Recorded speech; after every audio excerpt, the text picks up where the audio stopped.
en Hechos capítulo 6, versículo 8 al 14, y el capítulo 7 vamos a estar del versículo 1 al 60. Entonces eso es lo que vamos a estar hoy día viendo. Y el discípulo Esteban. Entonces, aquí hay una imagen que yo puse, Esteban con la cara iluminada, donde aparece en el concilio, que era un grupo de personas que estaban encargadas de hacer como un tipo juicio. En realidad era el grupo más selecto que tiene en el mundo judío, estaban en Jerusalén. Estaba el sumo sacerdote, bueno, habían dos sumos sacerdotes en ese momento. También estaban los escribas, los fariseos, los saduceos, bueno, todas las personas que eran de más alto rango desde la religión judía estaban ahí y ellos estaban enjuiciando a Esteban.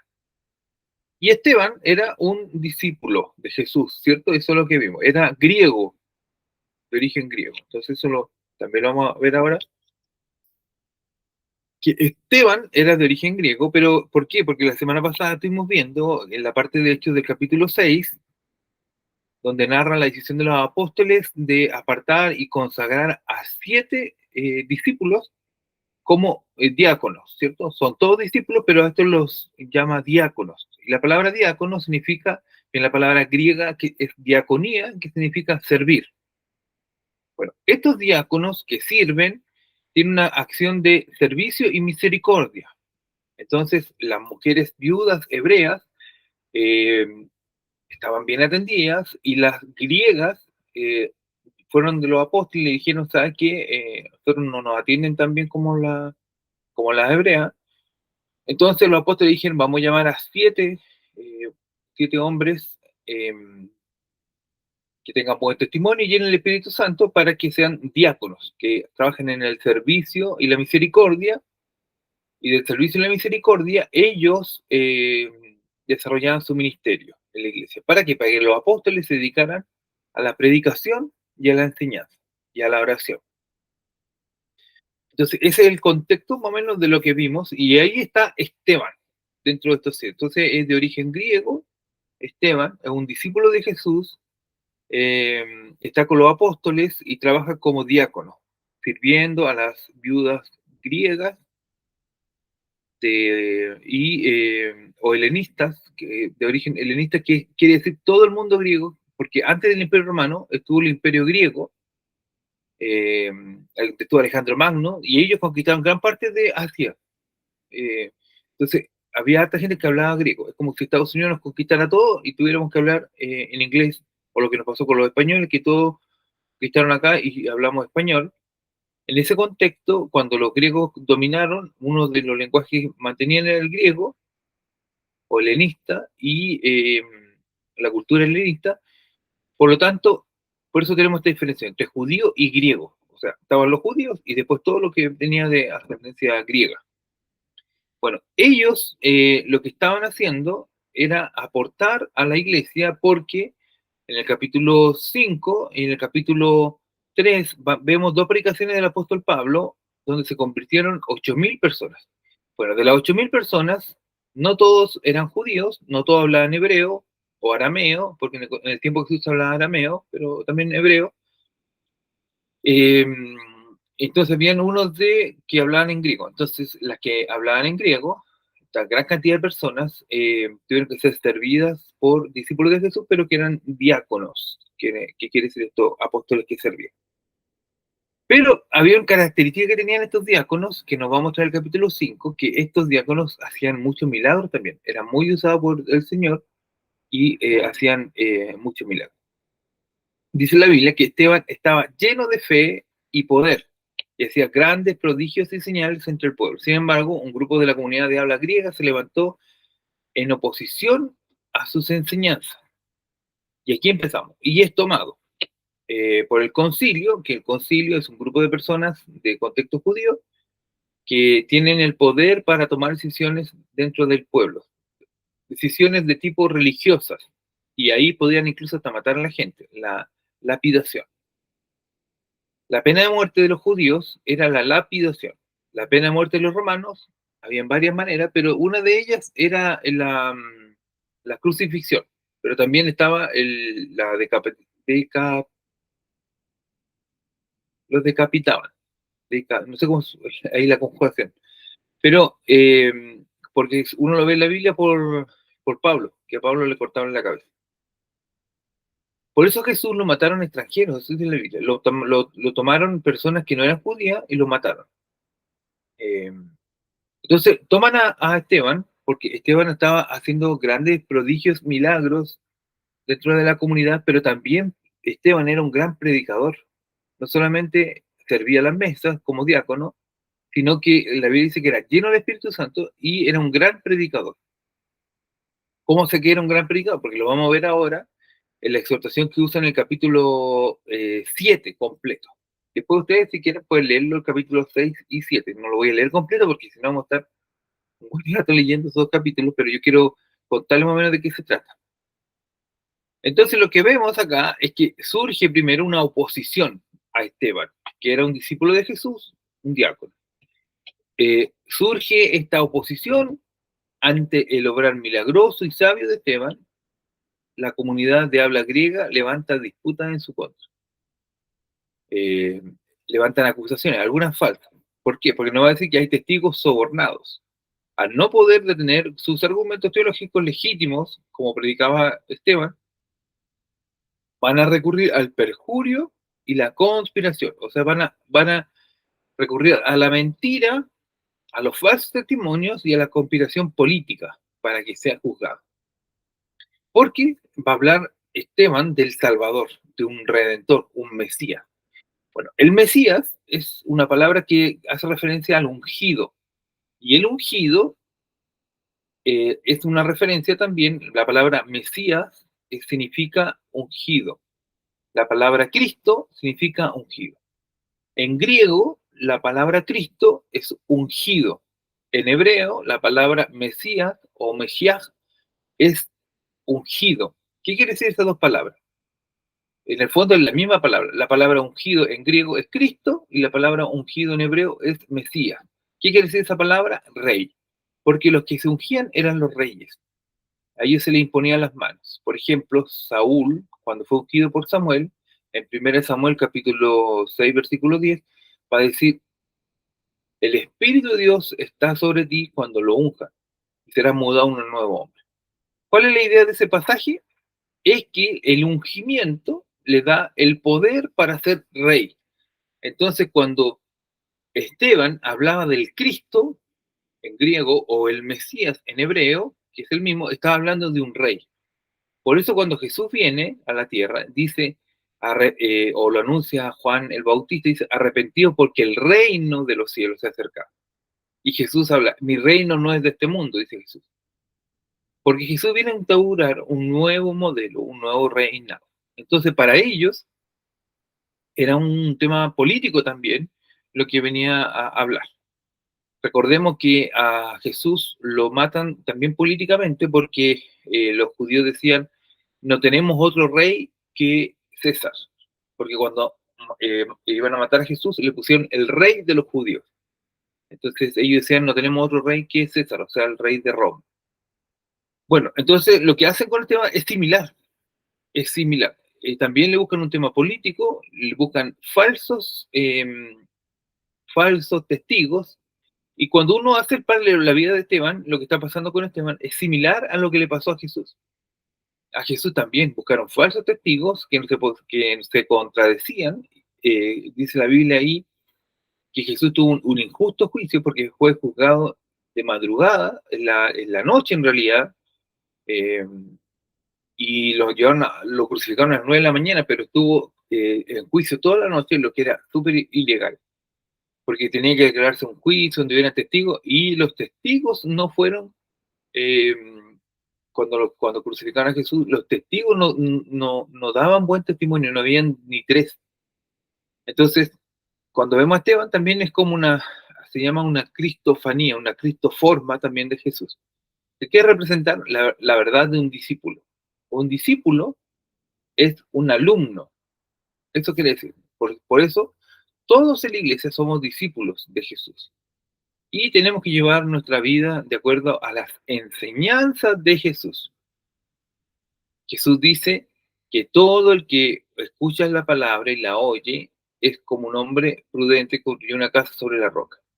Y construir la casa sobre la roca es poner nuestra vida a las enseñanzas de Jesús, no otras enseñanzas, sino las enseñanzas de Jesús. Eso es ser discípulo. Entonces, lo que vemos aquí, que tenía testigos sobornados, hay una oposición contra Esteban, y cuando lo están enjuiciando, lo van a ver ahí en el capítulo 7, el capítulo 6, perdón, el versículo 8 al 14, dice que el rostro de Esteban se ilumina. Dice, el Cenedín contempla con asombro que la apariencia física de Esteban irradia una belleza y una santidad angelical.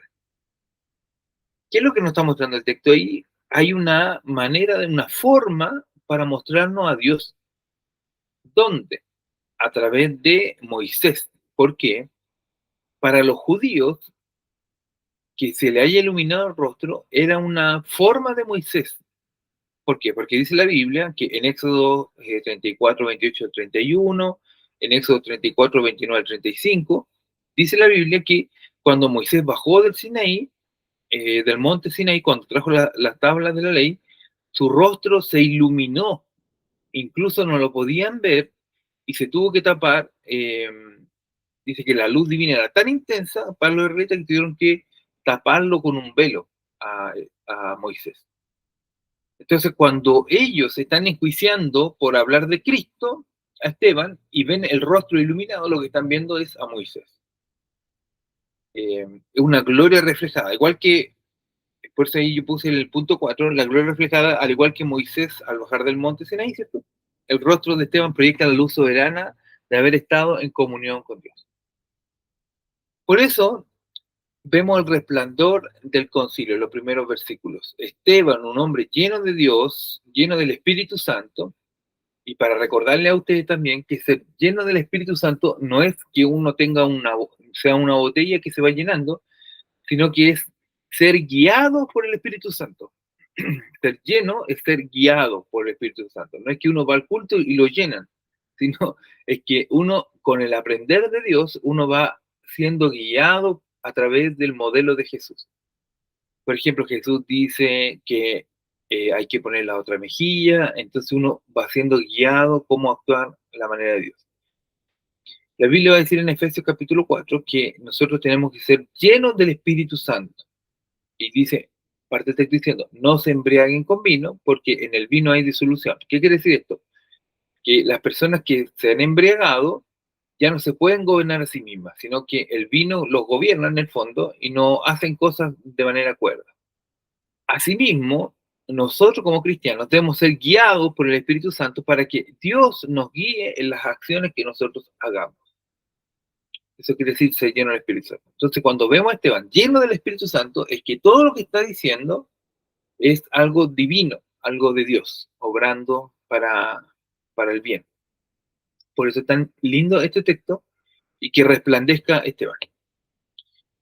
Esteban va a predicar y va a anclar toda su predicación en tres áreas. Lo que hace él es una predicación expositiva del texto bíblico y toma desde los primeros, desde los patriarcas, podríamos decir así. Por eso cuando nosotros vemos a Abraham, toma desde el pacto, o sea, pedimos a Esteban, él toma y le empieza a hablar a ellos. Y le empieza a decir que ustedes, ¿cierto? Los judíos que son de Abraham, Dios le dijo a Abraham, por ti será bendita toda la nación de la tierra, pero Esteban apela al origen, eso es lo que nos quiere mostrar. El judaísmo nace desde la cultura abrámica, desde Abraham, y Esteban en la predicación del capítulo 6, el capítulo 7 de Hechos, toma este origen donde Dios llama a Abraham de sobremanera, soberanamente Dios lo llama a Abraham de Mesopotamia y lo hace ir a una tierra nueva, una descendencia, una tierra que él no se la ganó por nada, sino Dios le da una nueva tierra, y va a ser la tierra prometida. Después Moisés los va a tener. José, traicionado y vendido como esclavo a su hermano, Dios lo encamina del mal humano para hacerlo elevado al primer ministro y salvar a la nación. Y luego Moisés, y ahí lo salva en Egipto, ya Moisés, rechazado al principio por los judíos, Moisés huye al desierto donde Dios le habla desde una zarza para que él sea comisionado a ser el libertador y llevar al pueblo a Canaán. Eso lo vemos en la Biblia. Entonces Dios le da una visión a Abraham, la sostiene a través de José y le da esta visión a Moisés para hacer sacar al pueblo de Israel y lo llevarlo a Canaán, a la tierra prometida. ¿Cuál es Canaán? Bueno, actualmente es Israel. Lo lleva de Egipto a Israel, en la tierra prometida que Dios le había dado, donde forman después Jerusalén. ¿Qué es lo que le está mostrando? Los tres pilares de la redención: Abraham, José y Moisés. Dentro del judaísmo es el pilar completo del patriarcado. Y después vamos a tener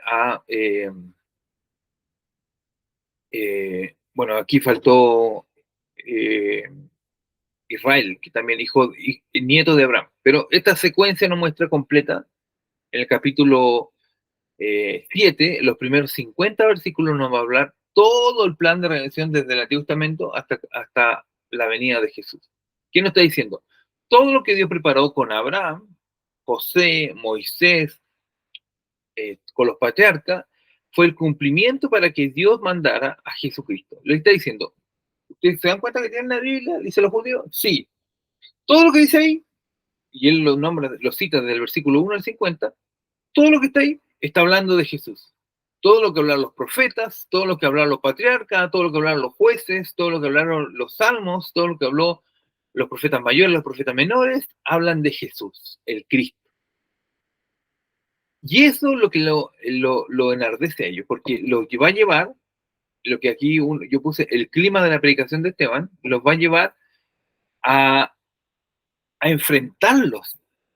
En lugar de concluir pidiéndole clemencia, ¿cierto?, para que no los maten en su discurso, en su predicación, o diciendo que solo intentaba ser un judío obediente, Esteban pronuncia las palabras más incendiarias. Les dice: duros de cerviz, incircuncisos de corazón y de oído, vosotros resistís siempre al Espíritu Santo, como vuestros padres, así también vosotros. Y esto nos va a hacer recordar algo que dijo Jesús. Jesús les enseñó una parábola. Les dice: había un hombre que tenía una viña, y la viña la dio a los trabajadores para que la trabajaran y produjeran en esa viña. Y cada vez que el trabajador, o sea, el dueño de la viña, iba a buscar frutos a la viña, no le daban. Tenía trabajadores malvados. Entonces, era tanto que le pedía a ellos, dice Jesús, que le dieran fruto de su viña, y no le dieron fruto. Entonces dice el dueño de la viña: voy a enviar a mi hijo para que, si ven a mi hijo, lo respeten y puedan obtener fruto. Porque antes ya habían mandado a mensajeros y lo habían matado.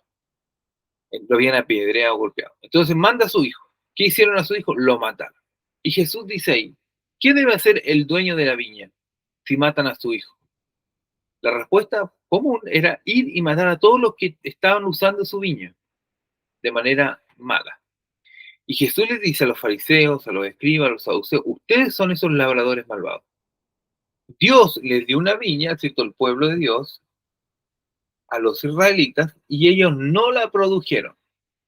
Y Dios mandó profetas, mandó los reyes, y a todos los mataron, los golpearon. Recordemos Isaías, que los aserrearon por la mitad, los mataron, no los escucharon.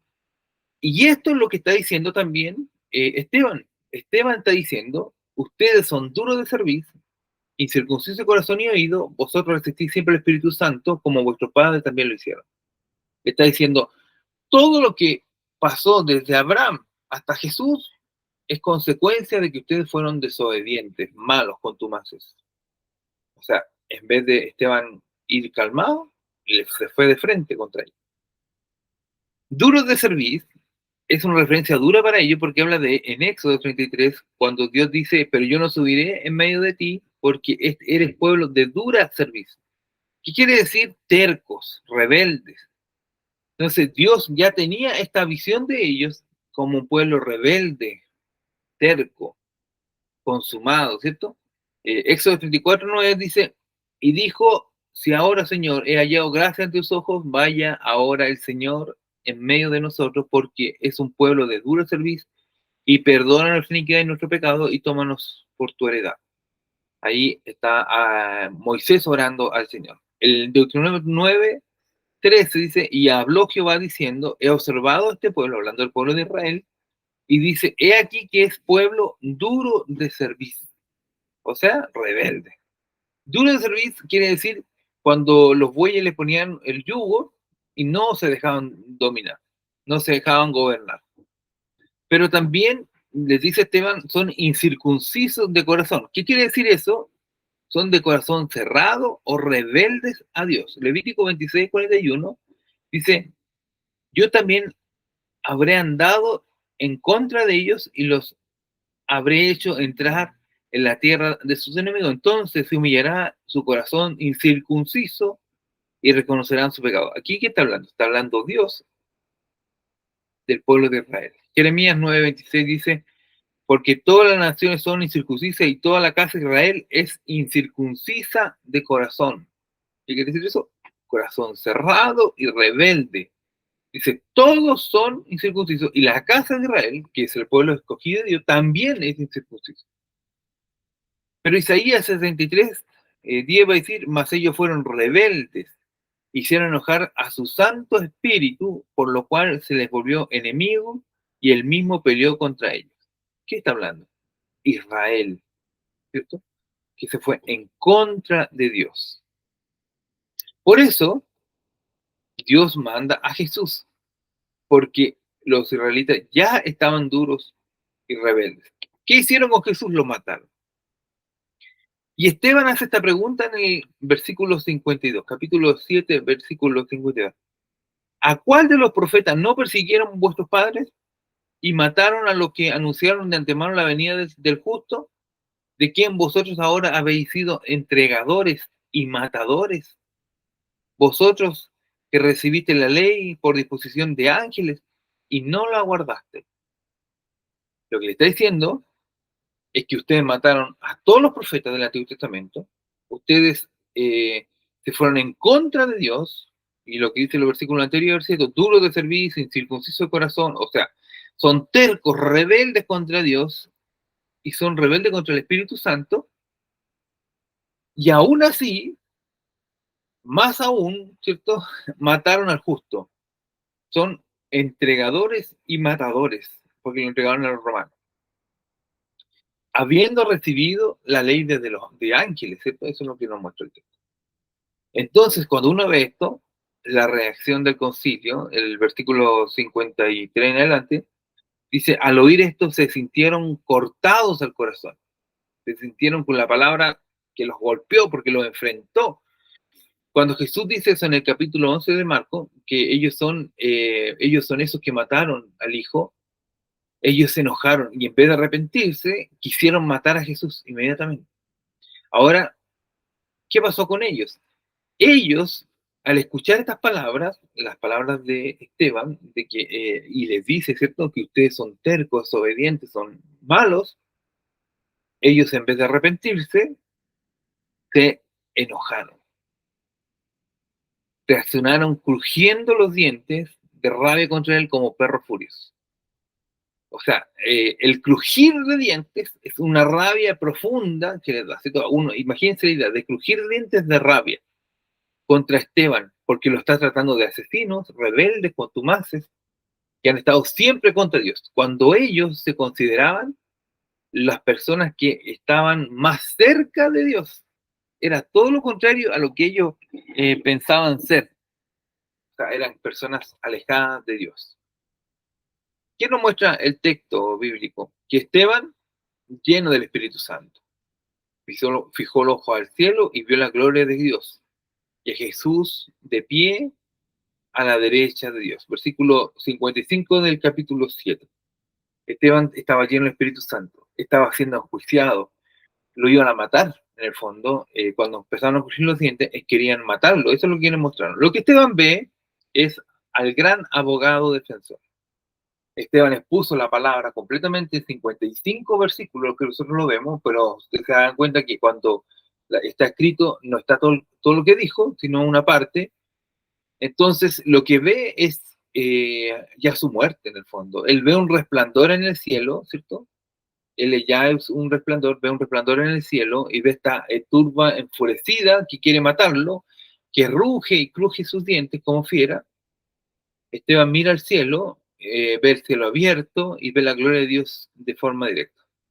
Lo que ve es un orden judicial clásico, al juez que preside sentado, citó a Dios, y al abogado que se para a defender. ¿Y a quién defiende? A Esteban. Al ver Jesús de pie a la diestra del Padre, Esteban contempla a su defensor celestial levantándose para abogar por su vida eterna. Esteban se da cuenta que va a morir por causa de Cristo. Él ve a Jesús como su abogado defensor, que lo está abogando para llevarlo a la vida eterna. Cuando él ve el cielo abierto, él ya está viendo su entrada también a la vida eterna por medio de Jesús. Por eso la Biblia dice que Jesús es el paracleto, que significa abogado o tutor, alguien que va acompañando. Jesús es el abogado nuestro. Va a decir el texto bíblico, hermanitos, si alguno ha pecado, abogado tenemos en Cristo Jesús. Entonces lo que pasa aquí, que lo van a matar, él ve los cielos abiertos y ve esta acción de Dios abogando por él. Él no está solo, él está sufriendo en este momento, él les puso la palabra, lo quieren matar, pero él ve a Dios en el cielo, abogando por él. ¿Qué es lo que encontramos aquí? Un contraste entre lo divino y lo terrenal, podríamos decir, ¿cierto? La actitud del juez de Dios, ¿cierto? Un Jesús que está de pie defendiendo a Esteban, pero vemos al Sanedrín, ¿cierto? Con una ira destructiva, oídos tapados y mentiras. ¿Cuál es el ambiente? Gritos de violencia y odio desatado contra Esteban. ¿Qué ve en el cielo Esteban? Paz, la gracia soberana de Dios, la gloria divina. Para el Sanedrín está condenado a muerte física inmediata, pero el tribunal celestial es bienvenido a la eternidad por ser un fiel siervo. ¿Cuál es el resultado? La ejecución violenta por lapidación, que significa que lo mataron a piedras. ¿Cuál es el resultado para la vida eterna? Es una corona de vida y resurrección gloriosa. Encontramos aquí en la mirada de Esteban esta acción divina de Dios para su vida. El cielo abriéndose para que él pueda ver a Dios reflejado. Bueno, aquí lo último, ¿cierto? Vemos el martirio y la muerte de Esteban. Cuando Esteban les dice lo que ve, veo los cielos abiertos y al Hijo del Hombre que está sentado a la diestra de Dios, ellos dan grandes voces, se tapan los oídos y arremeten contra él. En vez de ver a Dios, como lo está viendo Esteban, ellos se cierran los ojos, gritan, se tapan los oídos y se van en contra de él. Lo arrastran fuera de la ciudad, fuera de Jerusalén, que es la tradición judía, y lo matan por lapidación. Lapidación, la palabra lápida es que significa piedra. Aunque estaban bajo dominio romano, como era un juicio religioso, le estaba permitido la pena de muerte. Su furia fue tal que no les importó. Aunque ellos no les tenían permitido la pena de muerte, porque los que definían la pena de muerte eran los romanos, a ellos no les importó y lo mataron igual, por un tema religioso. Para apedrearlo con fuerza se quitan sus mantos y los dejan a los pies de uno llamado Saulo, quien fue cómplice de este acto. Esta es la primera introducción que tenemos al apóstol Pablo en la historia bíblica. No solo se llenaron de odio, sino que tomaron piedras para ir contra Esteban, se sacaron las ropas para hacerlo con más rabia todavía. ¿Qué es lo que vemos en el fondo también? Que comienzan a tirarle piedras, vamos a decir los últimos versículos, comienzan a lanzarle grandes piedras al rostro, al pecho, a la cabeza. ¿Por qué? Porque la lapidación, por lo general, lo enterraban una parte del cuerpo, las piernas o hasta el pecho, y después le tiraban piedras, pero como fue algo tan turbulento esto, lo más probable es que lo hayan lanzado al suelo, afuera de la ciudad, y le hubieran tirado piedras. Le tiraron piedra al rostro, al pecho, a la cabeza, mientras te sufre un dolor, ¿cierto? Esteban ora y pide dos cosas. Primero va a pedir, al igual que Jesús, Señor Jesús, recibe mi espíritu. Señor, no les tome en cuenta este pecado. ¿Qué es lo que vemos aquí? A un discípulo de Jesús. Por eso cuando partimos hoy día, hablábamos del discípulo Esteban. Al igual que Jesús, entregó su vida por el mensaje de Dios. Y Jesús dice, Padre, perdónales o perdónalos porque no saben lo que hacen. Y repartieron entre sí su vestido, echando suerte. Lo mismo con Esteban. Lo están apedreando y en vez de ir en contra de ellos, que era lo natural, él dice, no les tome en cuenta este pecado, ¿cierto? Y recibe mi espíritu. Recibe mi espíritu. Un discípulo de Jesús. Es una buena enseñanza para nosotros, todo esto que estamos viendo hoy día. Primero el Señor nos da de su Espíritu Santo, ¿cierto? Para que nosotros podamos hablar con verdad, sin tener miedo ni tener dobleces en nuestro discurso, en nuestro mensaje. Tenemos que tener un mensaje de verdad, del Evangelio de Jesús, el mensaje de salvación. Cristo vino porque no hubo ninguna religión suficiente para llegar a la salvación. No hay ninguna. Ni el judaísmo, ni el Islam, ni ninguna religión es suficiente. Por eso Cristo vino y Dios viene en forma de Dios y se humaniza, se hace hombre, siendo Dios, para que entregarse por nosotros. Esa es la acción poderosa de Dios. No es que alguien haya sido muy bueno para salvarnos a nosotros, es que Dios mismo se hace carne, se encarna, dice, el que no escatimó ser Dios para entregarse por nosotros en la cruz del Calvario. Bueno, eso es lo que hace Dios por nosotros, se entrega por nosotros, y aún así no nos toma en cuenta ese pecado. Pide que no nos tomen en cuenta ese pecado por la gracia salvadora, la redención de Dios. ¿Cuál fue el camino de Esteban? Primero lo acusaron, fue arrestado bajo falsos cargos, atentaron de atentar contra el templo. En su discurso hace el repaso completo del Antiguo Testamento, señalando la incredulidad de los israelitas, de los judíos. 3, ve la visión, observa el cielo abierto y el Salvador de pie a su favor. Y 4, ve la victoria, ¿cierto? Apedreado mientras perdona y encomienda su espíritu. Mientras perdona y encomienda su espíritu. ¿Qué lecciones podemos tomar de esto, hermanos? Que nunca debemos tomar venganza como cristianos. Primero, partiendo de atrás para adelante, ¿cierto? Ante la amenaza de un mundo que va a ser muy difícil, el mensaje es a perdonar, a amar, incluso cuando lo están apedreando. Ser un mensaje, llevar un mensaje de salvación a todas las personas que necesitan del Señor. Ser una esperanza de salvación para el mundo y no decaer. Ser un servidor, ser un diácono, no involucra no predicar la palabra. Tenemos que predicar el mensaje de Jesús. Tenemos que anunciar el mensaje de la cruz. Tenemos que anunciar la palabra de Dios completa, desde el Antiguo Testamento hasta ahora, anunciando el plan redentor de Jesucristo, la cruz del Calvario, que fue algo que se construyó desde Génesis 1 en adelante, el plan de salvación para todos los que creen en Jesús. Pero por sobre todo no tenemos que tener miedo de que Dios sigue obrando y está con nosotros para llevar este mensaje a todos los que necesitan de Dios y ser una respuesta de salvación para el mundo que